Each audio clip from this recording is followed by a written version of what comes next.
예, 2022학년도 수능 연계교재, 수능 특강 독서, 인문예술 3강입니다. 인문예술 3강. 이거 한옥의 어떤 구조, 뭐죠? 한옥의 구조, 뭐 기둥, 그죠? 그 다음에 뭐 지붕, 그 다음에 이제 공포, 그 다음에 이제 마지막에 정리를 하면서 이제 뭐 지붕과 기둥과 공포는 뭐 시간의 흐름에 따라 이제 변했다. 뭐 그 얘기를 하면서 이제 정리를 하는 건데, 뭐 구조는 아주 간단하죠, 그죠? 아주 간단하고, 읽으면서 조금 어렵다라고 느꼈던 이유가 이 처음 들어보는 단어들, 낯선 단어들, 그죠? 뭐 통영기둥, 뭐 흘림기둥, 민흘림기둥, 뭐 배흘림기둥, 그다음 귀소슴, 귀기둥, 안쏠림, 그죠? 석가래, 훌치기 이런 거 나오기 때문에 야 이거 굉장히 어려운 질문 같다라고 느끼는데 그게 아니에요. 왜 그러냐면 그 정보를 그냥 쭈루룩 이제 단순하게 나열한 거잖아요, 그죠? 그 정보들이 막 인과관계가 있고 막 복잡하게 꼬여 있고 연결돼 있고 이러면은 굉장히 어려운 지문인데 그 이제 그런 지문들은 이제 과학 지문이죠, 과학 지문, 그죠? 인과관계가 얽혀 있잖아요, 그죠? 생전 처음 들어보는 단어들이 막 인과관계를 얽혀 있어. 그러면은 어렵다라고 느끼지. 3월 모의고사처럼, 그죠? 근데 이거 같은 경우에는 뭐 그냥 정보들이 쭈루룩 나열한 겁니다. 기둥에 이런 게 있고 뭐 지붕에 이런 게 있고 뭐 공포가 이런 게 있다 이런 거잖아요. 응? 정보들이 뚝뚝뚝 다 끊어져 있어.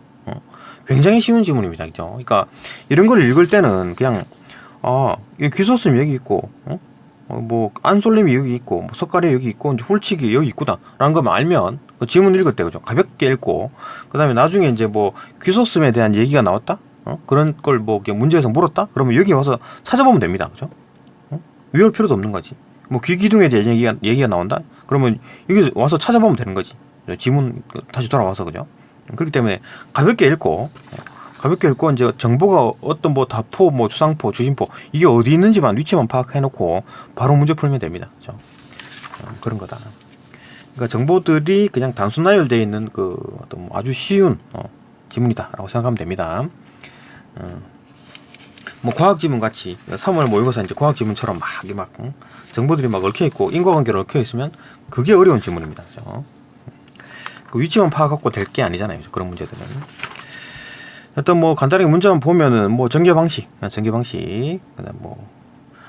그다음 이건 이제 그 내용 일치, 뭐 추론이 좀 들어가긴 하는데, 그다음 3번도 뭐 내용 일치. 그러니까 여기서 이제 대놓고 추론을 낼 수가 없는 거지. 단순 정보 나열인데 뭐 추론이 낼 수가 없는 거고, 이것도 뭐 공통적인 효과인데 결국 이제 이건 주관식으로 풀어야 됩니다. 그러니까 뭐 어떤 기억에 대한 어떤 근거, 기억에 대한 어떤 이유가 무엇인가 이렇게 물으면 어떻게 해야 돼요? 주관식 풀이처럼 해야 돼요. 주관식 풀이처럼. 그러니까 뭐 뒤에 이게 지금 1번에도 5번까지 선지를 보지 말고 대강 이제 머릿속에 이제 답을 만든 다음에 그거와 가장 유사한 거, 그죠? 그거 가장 유사한 거를 찍으면 답이 된다. 그죠? 이것도 마찬가지지. 정보 찾아가지고 가장 뭐 답을 바로 찾아낸 다음에 이제 그 선지를 읽는 게 또 이제 문제가 더 빨리 잘 풀린다. 오답률이 떨어진다. 그다음 5번 같은 것도 뭐 적용 추론인데 이거 뭐 추론이 나올 수가 없죠, 그죠? 그냥 뭐 단순 내용 일치로 다 풀린다. 그다음 6번도 뭐 로비죠. 그죠? 우리는 한국 사람이기 때문에 모국어 프리미엄으로 그냥 풀면 된다. 그죠? 어색한 게 틀린 거다, 그죠? 또 이렇게 보고 그 다음에 뭐 조금 이제 그 읽다가 조금 뭐 머릿속에서 조금 힘들었던 게 뭐냐면 요 그림들, 그죠? 이런 게 조금 부족하죠, 그죠? 그러니까 이제 머릿속에 이제 상상을 하면서 이제 풀어야 되는데 그게 조금 쉽지가 않았지. 그 부분에 대해서는 요 그림 보면서 설명하겠습니다, 그죠? 일단 하나씩 이제 요약을 한번 하고 본문 보고 또 이것도 이제 그 지문에 뭐 얘기 나오면 찾아와서 설명하겠습니다. 일단 요약하고 본문 보고 문제 풀게요. 그죠? 하나씩 봅시다. 예, 요약합시다. 뭐 아까 말했지만 뭐 구조는 간단해요. 그죠? 그래 구조는 결국 이제 뭐 한옥의 이제 구조, 그러니까 뭐 기둥, 지붕, 공포 요 세 가지를 얘기를 하는데 그 1문단, 2문단에서는 기둥에 대한 얘기를 해요. 기둥에 이제 1문단에서 굵기에 대한 얘기하고 그다음에 이제 2문단에서는 높이에 대한 얘기를 합니다. 그죠? 그리고 이제 한옥, 지붕, 3문단에서는 지붕에 대한 얘기를 한다. 그죠? 뭐 조로, 석가래, 훌치기 이런 거. 그다음에 뭐 4문단에서는 이제 공포, 뭐 주심포식 이제 다포식, 그죠? 이거 이제 주상포를 쪼록 놓고 이제 간포 이렇게 놓은 거, 이런 것들 뭐 세 가지를 설명하는 거지. 여기 세 가지 설명한 게 답니다, 그죠? 그런 얘기를 하고 이제 5문단에서는 이제 한옥의 기둥, 뭐 지붕 공포 이거에 대해서는 시간에 따라 변한다. 뭐 그 얘기를 이제 마무리 짓는 건데, 예? 예를 들어 뭐 굵기 같은 경우는 이제 통형 기둥 이런 거 통형 일자, 통일자. 그다음에 흘린 기둥이 있는데 요거는 이제 이렇게 이제 민흘린 기둥. 아래로 갈수록 두껍고 위로 갈수록 좀 가늘어지는 미늘린 기둥. 그다음에 뭐 베글린 기둥, 이건 배가 볼록한 거죠. 베글린 기둥. 그다음 높이 같은 경우 이제 뭐 귀소슴, 귀기둥 뭐 이런 게 이용해가지고, 귀소슴이 뭐냐?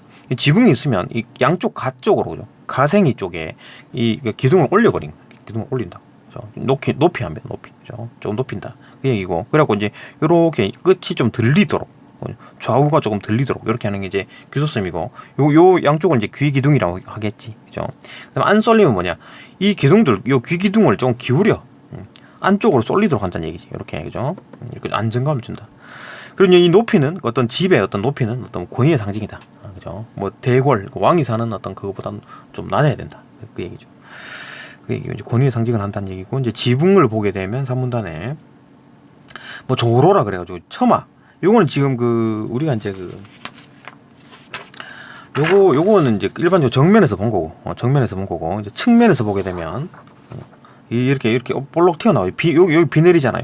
여기서 처마에 서 있으면 비를 안 맞죠, 그죠? 바람이 안 불 때 비를 안 맞죠. 이거 뭐 이렇게 나오죠. 비가 이렇게 뚝뚝뚝 떨어지면 이렇게 비가 안 맞는다. 여기 방이고, 그죠? 처마. 이건 왼쪽 오른쪽 이제 그 옆에서 본 모습입니다, 그죠? 이 처마를 이렇게 올린다. 이 부분 올린다. 이게 조로, 그죠? 그다음에 뭐 석가래는 이제 여기 석가래는 뭐냐? 집을 지을 때 이제 기둥을 세운 다음에, 그다음에 이렇게 나무 길다랗게 놓고, 그다음에 이렇게 까는 거 있잖아요, 그죠? 이게 석가래입니다. 이게 석가래지, 이게, 그죠? 이게 석가래. 이거 하나 짝대기 하나 막대기 하나 대놓고 그 위에다가 이렇게 올리는 게 지금 틀 같은 거지, 그죠? 이러고 여기다 이제 위에다 지붕을 얹는 거지. 이렇게 지붕 얹는 겁니다, 그죠? 이 부분. 요 놈이 석가래다, 그죠? 요 놈이 석가래다, 그죠? 하여튼 뭐 그런 거다. 그런 이제 할 때는 이제 훌치기를 해가지고 이제 이런 어떤 사다리꼴을, 그죠? 사다리꼴을 이제 뒤집어 놓은 거, 그죠? 이런 모양이다. 그다음에 주심포. 요건 이제 기둥 위에 이제 공포를 놨을 때, 요거 이제 주심포라 그러고, 이제 다포라 그래가지고 포가 많다는 얘기죠, 그죠? 요 이제 요렇게 이제 여기도 요 사이에다가 기둥이 없는 데다가 이제 기둥이 없는데도 공포를 놓은 겁니다, 그죠? 간포라 그죠, 간포. 이건 주상포만 놓은 거고, 이건 이제 주상포도 놓고 간포도 놓은 겁니다. 여기 이제 다포다, 그죠? 다포식이다. 이 공포는 뭐 기둥의 높이를 이제 보완해 준다, 그죠? 기둥의 높이를 보완해 준다. 그래갖고 이제 비램이 이거 막 커져. 막 이제 집이 이제 규모가 커지면은 이 나무 높이는 한정적이죠, 그죠? 우리나라에서 쓸 수 있는 나무들이 대체로 뭐 평균이 있을 거니까, 그죠? 이 기둥의 높이를 한정적인데, 이게 막 커지면 지붕도 같이 커지는데, 그러면 이제 막 이게 높이는 안 올라가고 지붕만 커지면 막 머리가 되게 커지고 막 그런 상황이잖아요. 그러니까 비례가 안 맞다는 얘기지. 그러니까 이제 공포를 그 사이에 껴가지고 이 높이를 맞춘다. 높이가 올라간다는 얘기죠. 기둥 위에 공포를 놓음으로써 이제 공포의 길이를 높이면서 이제 지붕이 똑같이 올라가겠지, 그죠? 그건 기둥의 높이를 보완하게 되고 이제 비례 미를 획득하게 된다. 그 얘기를 하는 겁니다. 이건 이제 시간에 따라 변한다. 뭐 그 얘기고 단순한 얘기죠. 하나만한 얘기였다. 본문 보고 그다음에 문제 풀고 또 끝냅시다. 이거 어려운 질문이 아니라 가지고 빠르게 봅시다. 예, 바로 본문 봅시다. 일단 뭐 한옥을 정면에서 바라봤을 때, 한옥을 딱 정면에서 바라봤다고. 정면에서 바라보면 뭐 이렇게 생겼겠지, 그죠? 이렇게 생겼겠지, 그죠? 정면에서 바라봤을 때 눈에 띄는 구성 요소는 이제 큰 지붕, 그리고 이를 받치는 기둥, 그리고 그 사이에 있는 공포다. 지붕, 여기 이제 지붕, 그죠? 지붕, 뭐 석가래 위에 있는 이 지붕, 그 다음에 이건 짝대기 말고 이 막대기 그냥 이거 깔아놓은 거고, 그죠? 이거 이제 기둥 요 사이에 낀 게 이제 공포다, 그죠? 기둥과 지붕 사이에 낀 게 공포다, 그죠? 우리 선조들은 한옥의 첫인상을 좌우하는 이 구성 요소들이 기능에 충실하면서도 미적인 효과를 드러내도록 노력하였다. 선조들은 건축물의 재료가 자연의 모습을 그대로 유지하는 것이 아름답다고 여겼다. 이거 뭐 가공을 심하게 하지 않는다, 그죠? 따라서 나무의 위아래를 뒤집지 않음으로써 나무의 원래 모습을 유지하기 위해 노력했다. 이거 뭐 나무가 어디 들어갑니까? 이 기둥 같은 경우에 나무를 넣겠지, 그죠? 좀 커다란 좀 두꺼운, 그죠? 나무를 기둥으로 섞겠지, 그죠? 그런데 막 뒤집어가지고 막 어색하게 그렇게 만들지 않고 좀 원래 모습을 유지하려고 노력했다. 오케이. 이 기둥에 대한 얘기를 직접적으로 합니다. 요 이제 기둥의 이제 그 굵기에 대한 얘기를 하고, 요 부분 이제 기둥의 높이에 대한 얘기를 하고, 그죠? 그다음에 이제 지붕으로 넘어갑니다. 일단 봅시다. 기둥의 굵기는 집안의 이제 집의 인상을 결정하기도 하는데, 기둥은 굵기가 일정한 통형 기둥, 이런 그냥 일정한 어떤 통형 기둥. 이렇게 깔고 할까? 보이죠, 그죠? 기둥이 일정한 이런 통형 기둥, 그 다음에 그 착시 현상으로 인해서 통형 기둥은 굵기가 일정한 통형 기둥과 높이에 따라 이제 굵기가 다른 흘린 기둥, 이건 이제 이런 흘린 기둥이 있다는 얘기지. 봅시다. 기둥의 굵기는 통형 기둥은 착시 현상으로 인해서 중앙이 좁아 보인다. 이놈 이제 좀 중앙이 좀 좁아 보인다. 집에 이제 기둥이 이런 게 크게 딱 써 있으면 사람 키보다 크면은 조금 착시 현상이 일어난다. 그죠? 이게 중앙이 좀 좁아 보인다. 흘린 기둥은 안정적인 느낌을 줄 수 있어 가지고 대부분의 한옥은 흘린 기둥으로 만든다. 흘린 기둥 요 두 가지.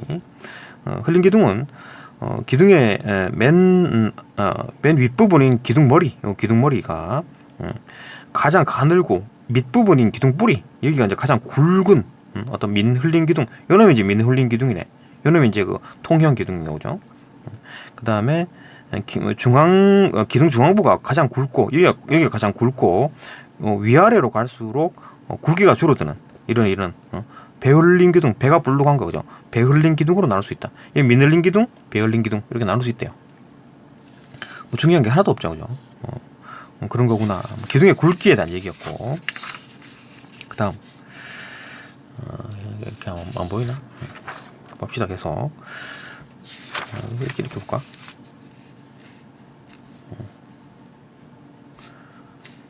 됐죠? 이렇게 보고 계속 봅시다. 한편 뭐 여러 기둥을 이제 같은 높이로 나란히 이제 세우면 바깥쪽 기둥이 중앙 기둥보다 짧아 보인다. 그러니까 이놈들의 기둥의 높이가 다 같다면, 5개의 기둥의 높이가 같다면, 이제 그 착시 현상이 일어나가지고, 그죠? 좀 이제 그 중앙 기둥, 좀 처지는 느낌이 든다. 처지는 느낌이 든다고. 높이가 같으면. 그러니까 일부러 높인 거지, 그죠? 이쪽 가상의 쪽을 높인 겁니다, 그죠? 이게 평행하면, 이쪽 조금 처지는 느낌이 들기 때문에. 예. 그러니까 이제 규모가 커서 그런 거예요. 사람보다 크기 때문에 그런 착시 현상이 일어난다, 그죠? 그런 인상을 줄 수가 있다. 이 때문에 측면으로 갈수록 기둥을 높게 설치한다. 이것처럼 이게 높인다고. 양쪽 가생의 기둥들을 높인다고. 높게 설치하는데 이런 이제 귀소슴이라고 한다. 귀소슴, 그죠? 귀소슴은 지붕이 상승하는 느낌을 주어 지붕이 주는 무거운 인상을 경감시킨다. 그러니까 뭔가 날아갈 듯한 그런 모습, 그죠? 그래갖고 이제 무거운 인상을 경감시키고 구조적 측면에서도 일정한 역할을 한다. 구조적으로 이제 좀 도움이 된다. 왜냐하면 이걸 높여놓으면은 뭐 이제 지어놓고 한 10년 지나면 축 처지겠죠, 그죠? 그러니까 이게 축 처진다. 그러면 이제 뭐 대강 맞아진다, 높이가, 그죠? 뭐 그래 보는 거지. 봅시다. 구조적인 면에서도 이제 그 측면에서도 이제 일정한 역할을 한다. 모서리가 있는 기둥인 귀기둥, 여기 이제 귀기둥, 그죠? 요 기둥, 요놈은 이제 귀기둥이라고 하네요. 다른 기둥에 비해 하중을 많이 받기 때문에, 왜냐하면 얘는 센터에 있기 때문에, 그죠? 다 받치고 있죠, 그죠? 얘들이 다 받치고 있잖아. 요 놈의 센터가 있고, 요 놈과 요 놈이 양옆에서 있는 건데, 요 놈은 왼쪽 놈이 없네. 그렇기 때문에 얘는 하중에 많이 실리지, 그죠? 하중을 많이 받기 때문에 제가 치마할 수가 있다, 그죠? 귀소슴을 통해서 이러한 치마가 발생하더라도 그 기둥이 다른 기둥과 이제 비슷한 높이를 유지할 수 있다. 이게 뭡니까? 여기 있네. 구조적인 측면에서 역할을 하는 거죠, 그죠? 그 얘기를 하는 겁니다. 한편 여러 기둥을 평행하게 세우면, 평행하게 쭉 일자로 세우면 정면에서 봤을 때 기둥 머리들이 바깥을 향해 벌어지는 듯한 느낌을 줄 수 있다. 딴 얘기를 하는 건데 합니다. 요건 이제 요놈이 일자로 딱딱딱 세워 놓으면은 착시 현상으로 좀 이렇게 벌어지는 느낌이 든다, 그죠? 머리들이 이제 바깥을 향해서 이게 벌어지는 느낌이 든다. 계속 이제 그런 느낌들을 없애려고 계속 이제 이런 어떤 뭐 특별한 어떤 구조를 만드는 겁니다, 그죠? 그렇게 보인다. 그렇게 보이기 때문에 착시 현상을 좀 줄이기 위해서 이렇게 계속 만드는 거지. 이게 보이는데 왜 이렇게 신경을 쓰는 거지, 그죠? 하여튼 봅시다. 하여튼 그런 식으로 이제 착시 현상을 좀 줄이려고 노력했다, 그죠? 평행하게 세우면, 그러니까 기둥들을 평행하게 일자로 딱딱딱 반듯하게 세우면 정면에서 봤을 때 기둥머리들이 바깥을 향해 벌어진 듯한 느낌을 줄 수가 있어가지고, 이게 벌어진 느낌을 줄 수 있어가지고 기둥머리를 중앙을 향해서 조금씩 기울인다. 이 기울였죠. 이쪽으로 기울였지, 그죠? 이런 이제 안쏠림, 이게 이제 안으로 쏠렸다는 얘기지. 안쏠림이라고 하는데, 안쏠림은 시각적인 안정감을 준다. 안정감을 좀 주나요? 한편 조선시대에는 궁궐 밖으로 한옥을 지을 때 이게 또 딴 얘기를 하는 겁니다. 한편, 그죠? 기둥의 높이가 궁궐의 기둥보다 높아서는 안 된다. 제한이 있었다. 궁궐보다는 이 기둥이 높아서는 안 된다. 그죠? 그런 제한이 있었다. 이는 그만큼 기둥의 높이가 건물 또는 주인의 어떤 권위를 상징적으로 이제 표현하는 어떤 중요한 수단이다. 그죠? 이게 막 왕보다 더 높아 이러면, 그죠? 그러면 안 되지. 그런 시대였다. 그게 아직까지 남아가지고 뭐 요즘도 뭐 집이 뭐 어떻고 저떻고, 그죠? 다 쓸데가 없는 겁니다. 그죠? 가장 편한 게 가장 좋은 거다. 그죠? 그다음 이제 그 지붕으로 넘어갑시다. 지붕. 또 봅시다. 산문단. 이름 다 보이나? 예, 산문단 봅시다. 산문단은 이제 뭐 지붕에 대한 얘기를 합니다. 한옥에서 가장 큰 구조인, 가장 큰 구성 요소인 지붕도 한옥의 미를 결정짓는 중요한 요소다. 그렇겠지. 지붕도. 선조들은 큰 지붕이 집 전체를 짓누르는 듯한 인상을 주는 것을 경계해가지고 기와 지붕의 이제 처마가 뭡니까? 이 지금 그림에서 보면 이 방문이잖아요. 이게 방문이잖아요. 그죠? 방이잖아요. 방에 문이 있고. 그 지금 현대 건물은 어떻게 됩니까? 이런 거 처마 삐직 나온 게 아니죠. 이거 일자로 올라가잖아. 그죠? 그죠? 네모 반듯하게 올라가잖아요. 그죠? 이게 쭉 삐져나온 게 없다고. 이게 쭉 삐져나온 게 이게 처마입니다. 쭉 삐져나온 게 처마. 그래갖고 이 방문에 비가 바로 이제 바로 때리는 게 바로 때리지 못하게 처마를 삐죽 낸 거지. 그러니까 비가 오게 되면 처마 끝에 이렇게 비가 떨어지겠죠. 그죠? 그래 보는 겁니다. 그 옛날에는 이제 지금은 처마가 없는 이유가 뭐 지금 창문이 다 이제 유리로 돼 있고 그냥 유리에 이제 비가 맞아도 샤시 그러니까 이제 그 비를 다 내리죠. 그죠? 근데 옛날 같은 경우에는 뭐 유리가 없었잖아. 그러니까 뭐 그냥 한지로 막아놨잖아요. 그죠? 거기다 비 묻으면 다 녹겠지. 그죠? 그걸 막으려고 이제 처마를 만들었겠지. 그죠? 하여튼 그렇다. 처마를 정면으로 봤을 때 처마를 정면에서 보면 이런 그림이겠지. 그죠? 정면에서 봤을 때 이런 그림일 것이다. 정면에서 볼 때 측면으로 갈수록 점차 높게 만들었다. 측면으로 갈수록 높게 만들었다. 이건 뭐 아까도 그랬잖아요. 그죠? 양쪽 그 기둥을 들어 올려가지고 양쪽 끝이 쭉 이제 들리도록 만들었죠. 그죠? 그런 상황에서 처마도 같이 이제 그런 식으로 같은 맥락으로 가는 거네. 점점 높게 만들었다. 이 그림에서 봐도 그렇죠. 이게 점점 높아지는 게 좀 보이나? 그러니까 여기가 센터고, 그러니까 요 부분이 여기고, 그죠? 요렇게 갈수록 이렇게 가는 거지. 그러니까 좀 높아지게 보이나요? 그죠? 그림 높게 만들었다. 그림처럼 처마의 끝부분이 높아지는 곡선 형태를 이제 조로라고 한다. 이렇게 올라가는 느낌. 조로. 이렇게 올라가는 게 조로. 그죠?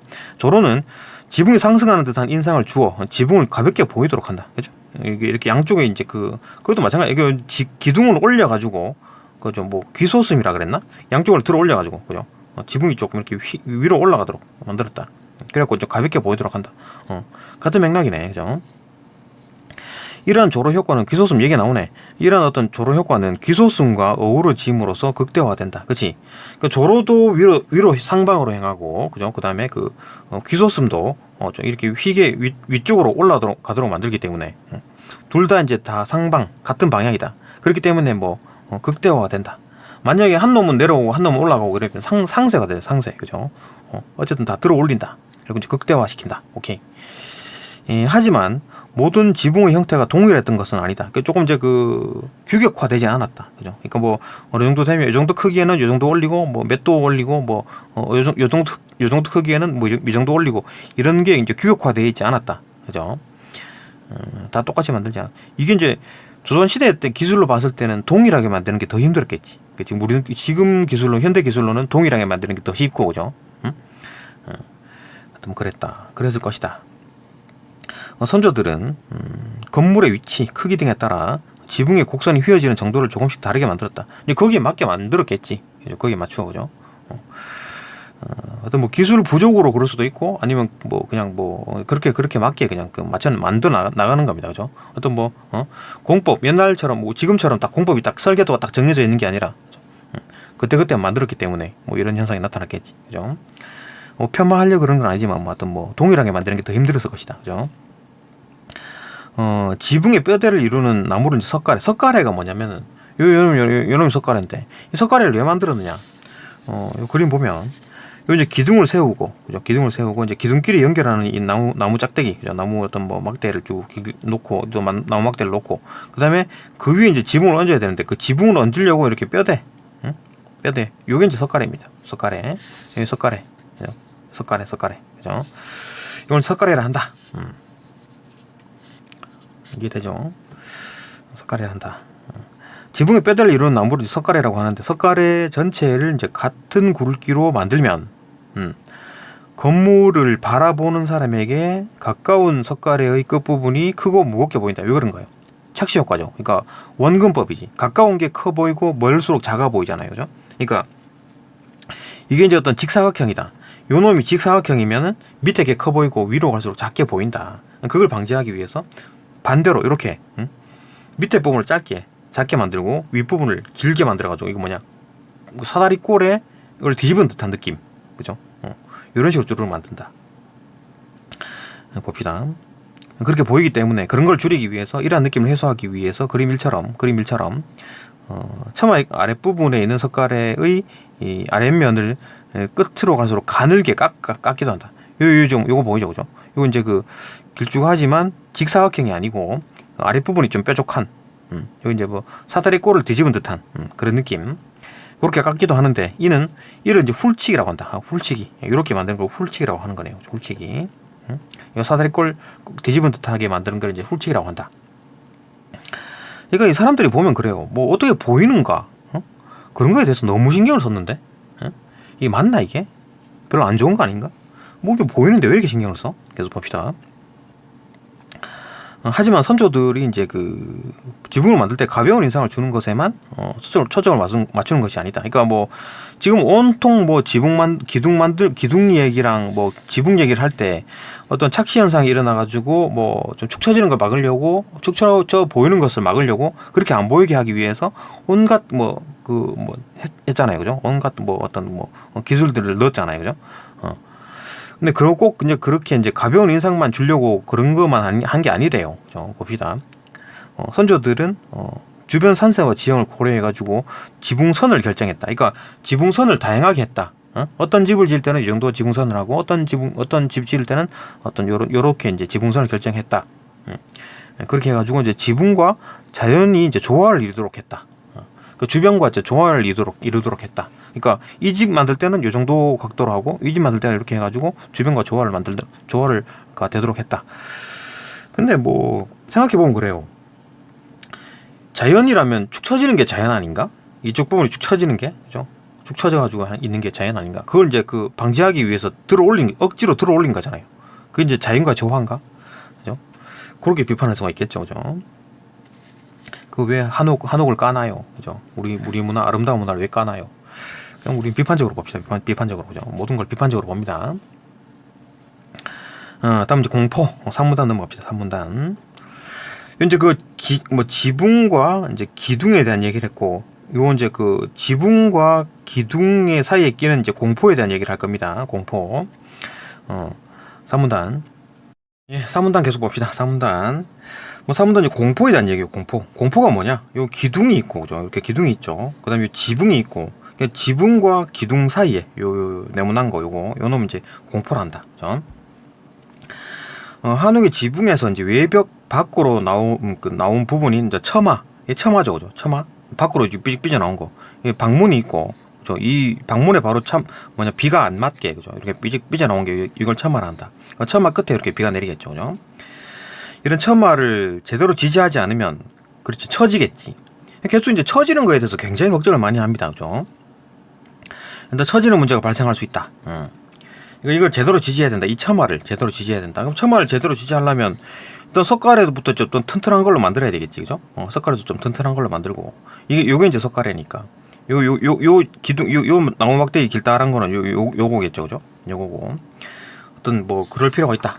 하여튼 제대로 지지해야 된다. 뭐 이런 얘기하고. 그래서 그림 2와 같이 처마를 지지하는 목재를 받치기 위해서 처마를 지지하는 목재, 이거 뭐 석가래도 막 있고 여러 가지 목재도 들어가겠지. 목재를 받치기 위해서 이런 목재를 덧댄다. 그럼 처마를 지지하는 목재가 뭐 이쯤 되겠죠, 그죠? 이런 어떤 나무, 이런 나무, 그죠? 이런 나무들을 지지하는 목재들은 이제 지지하려고 그것 더 강하게 보강하기 위해서 이제 목재를 덧댄다. 그 목재가 공포다. 여기 있네, 공포. 뭐 이렇게 이상한 뭐 권총처럼 생긴 요런 모양들, 이런 게 공포라 한다. 공포의 배열 방식에 따라서 한옥의 유형을 구분하기도 하는데, 공포가 이제 어떻게 배열되느냐에 따라서 이것도 뭐 한옥을 구분하기도 한답니다. 공포를 기둥 위에만 배열하는 것을 이제 주심포식, 주심포. 여기 기둥이 있고, 기둥이 있는데, 이거는 다 포네요, 그죠? 기둥 위에 그 공포가 있고, 기둥 위에 공포가 있는데, 그 사이에 또 공포가 하나 더 있네. 요건 이제 다 포지, 그죠? 일단 뭐 기둥 위에만 배열하는 것을 이제 주심포식이라 그러고, 기둥 사이에도 배열하는 것은 이제 다포란다. 다포식, 그죠? 다포. 여기 이게 다포네, 그죠? 두 형식을 사용한 대표적인 건축물로 각각 봉정사, 극락전. 요 주심포 같은 경우에는 이제 봉정사, 극락전. 이거 뭐 고려시대 건물 아닌가? 그래서 봅시다. 뭐 다포식은 뭐 경복궁, 근정전. 조선시대, 그죠? 경복궁, 근정전. 기둥 위에 올라간 공포를 이제 주상포. 요 놈이 주상포. 그 다음에 요건 이제 그 간포. 주상포, 간포 이렇게 가겠네요, 그죠? 간포라고 하는데, 기둥 위에 올라간 공포를 주상포라고 하고, 기둥 사이에 놓인 공포를 이제 간포라고 하는데, 둘이 모양 같네요, 그죠? 모양 같다. 주심포식은 우리나라에서 가장 오래된 공포의 배열 방식으로서, 이거 뭐 지금 봉정사, 극락전, 이거 고려시대 같은데, 그죠? 확실하진 않습니다. 좀 뭐 고려시대 같고, 경복궁은 뭐 조선시대니까. 일단 뭐 주심포식은 가장 오래된 배열 방식이래요. 일반적으로 다포식보다 공포의 수가 적어서 간결한 느낌을 준다. 그러니까 기둥 위에만 공포를 놓는 거를 이제 그 주심포식이라 그러는데, 그게 이제 옛날부터 있어왔다. 근데 조금 이제 뭐 조선시대 오면서 규모가 좀 커지나? 그래가지고 이제 그 중간중간에 이제 받쳐줘야 되기 때문에 여기 공포를 낀 건가? 간포를 낀 건가? 뭐 그렇게 생각할 수도 있죠. 그래서 봅시다. 주심포식은 우리나라에서 가장 오래된 공포의 배열 방식으로서 일반적으로 다포식보다 공포의 수가 적어서 간결한 느낌을 주고, 그죠? 다포식은 공포가 많아서 화려한 느낌을 준다. 많으면 좀 화려해 보인다.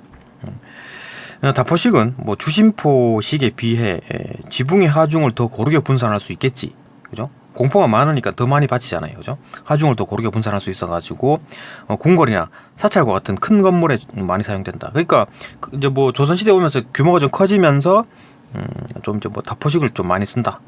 다포식을 많이 하더라. 그래 보면 되겠죠, 그죠? 이것도 뭐 좋게 봐서 이제 화려하다 이런 느낌도 드는데, 이거 뭐 그냥 뭐 복잡하다, 뭐 그죠? 너저분하다, 뭐 이렇게 볼 수 있는 거지, 그죠? 한편 건축의 이제 건물의 이제 규모가 커질수록 지붕의 위아래도 커지지만 지붕의 이제 위아래도 커진다. 두꺼워진다는 얘기지. 이 건물이 이제 커지면 지붕이 이제 두꺼워진다는 얘기. 지붕이 두꺼워진다는 얘기. 이게 위아래로 커진다는 얘기죠. 그렇게 되면 커지지만 나무 하나의 나무로 만드는 기둥은 이에 비례하여 높게 만들기가 힘들다. 그러니까 이 기둥이잖아요, 그죠? 기둥은 또 뭐 나무 통째로 하나니까, 통나무 하나니까, 그럼 더 키가 큰 나무를 구해야 되는데 구하기 힘들지. 응? 그런 나무를 구하기 힘들죠, 그죠? 이거 지금 규모가 커지면서 지붕도 커지는데 이놈은 더 길이가 긴 나무를 구하기 힘들다고.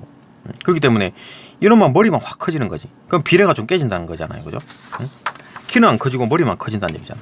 비례가 좀 안 좋아지지. 비례미가 떨어진다, 그죠? 하기 힘들죠, 그죠? 이 때문에 기둥과 지붕의 높이 비례가 깨질 수가 있다. 비례가 깨질 수가 있다. 그죠? 공포가 지붕과 기둥 사이에 일정한 높이를 차지함으로써 부족한 기둥의 높이를 보완한다. 그죠? 그러니까 이놈을 높이질 못하니까 이 공포를 높여버리면 되겠구나, 그죠? 이 공포를 좀 더 긴 걸로 꽂으면 되겠지. 그죠? 그러니까 기둥의 높이를 보완하게 된다. 그러니까 이제 규모가 커지면서 이제 이 공포를 좀 큰 걸로 껴가지고, 그죠? 긴 걸로 껴가지고 높이도 같이 올리는. 그러면 이제 비율이 맞겠지. 그죠? 부족한 기둥의 높이를 보완한다. 공포는 처마의 지지를 도와서 처마를 길게 만드는 데 기여함으로써 건물의 수평적으로 건물을 수평적으로 확장하고, 그렇죠? 이건 무슨 말인지 알죠? 이 처마를 이 공포가 좀 뭐 조금 더 튼튼하고 이게 좀 지지가 힘이 세졌어. 지지가 잘 돼. 그러면 처마를 더 길게 뺄 수 있잖아요. 그죠? 그리고 이제 수평적으로 확장한다 그 말이거든요. 응? 이게 이제 지지가 잘 되면 지지하는 힘이 커. 그러면 처마를 더 길게 뺄 수 있잖아. 그죠? 그 수평적으로 확장하고 기둥의 높이를 보완하여 기둥에 이제 수직적으로 이제 확장 가능하게 한다. 확장함으로써 건물에 웅장한 느낌을 주게 하는 동시에, 그죠? 비례의 아름다움도 확대할 수 있게 한다. 그러니까 뭐 높이를 조정한다는 얘기잖아. 이 공포를 좀 더 긴 걸로 꽂으면은 이거 올라가잖아요, 그죠? 높이 올라가기 때문에 수직적 어떤 그런 이제 확장이 가능하게 한다. 그래가지고 비례를 이제 비례의 미, 비례의 아름다움을 획득할 수 있게 한다. 다 이해되고 어려운 거 없습니다. 한옥의 지붕과 기둥 공포 정리하는 거네요. 한옥의 이제 기둥 지붕 기둥 공포는 시간의 흐름에 따라 지속적으로 변화했다. 그지? 당연한 얘기지. 똑같을 수가 없잖아. 그죠? 시대에 따라서 주로 사용되는 지붕의 모양과 처마의 곡선이 변화했고, 그렇지. 곡선도 조금 더 많이 꺾이거나 아니면 좀 작게 꺾이거나 그렇겠지. 조선 후기에는 배 흘린 기둥의 사용이 줄어들고 민 흘린 기둥이 이제 주로 사용되었다. 배 흘린 기둥은 요 볼록한 거 요게 좀 사용되었으나 후기에는 이렇게 민 흘린 기둥 그게 많이 사용됐대요. 사용되었습니다. 고려 시대에는 주로 사용되던 이제 주심포가 아까 뭐라 그랬나 봉정사 극락전 그죠. 그다음 조선 시대에는 다포식 경복궁 근정전 다포식으로 대체됐다. 그러니까 주심포식이 대부분 이제 다포식으로 대체되었다. 왜냐하면 받치기가 공포가 많으면 많을수록 좀 더 잘 받치니까, 그죠? 다 공포 하나 더 끼우면 되니까 더 튼튼하게 받치니까 더 좋았겠지. 그죠? 이런 변화에 대한 연구는 한옥 구조의 어떤 변화를 살펴볼 수 있을 뿐만 아니라 당대의 어떤 미의식을 파악할 수 있다는 점에서 의의가 있다. 그러니까 의의를 따지게 되면 당시의 어떤 미의식을 파악할 수 있다. 그 당시 어떻게 뭐가 유행했느냐 그걸 알 수가 있다. 그 정도죠, 그죠? 지금은 어렵지가 않습니다, 그죠? 어렵지가 않아요. 여기까지 보고 이제 문제로 넘어갑시다. 문제도 하나도 안 어렵습니다. 그죠? 다음 영상으로 가서 문제 풉시다.